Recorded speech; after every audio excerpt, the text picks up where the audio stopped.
जी मैं हूँ ज़िशान मुश्ताक, तहसील रिपोर्टर, तहसील कोटद्दू, ज़िला मुज़फ़्फ़रनगर से। आओ आपको एक और दुकानदार से मुलाकात कराते हैं।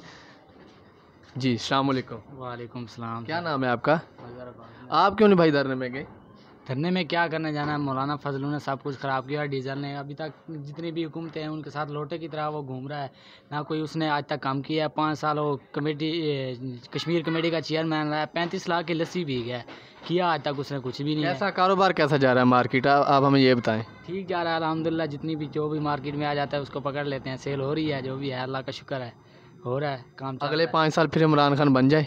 इंशाल्लाह बनेगा, क्यों नहीं बनेगा। उसकी हुकूमत सही चल रही है, कर्जा उतार रहा है, टैक्स हम भरेंगे, दुकानें भी खोलेंगे इंशाल्लाह।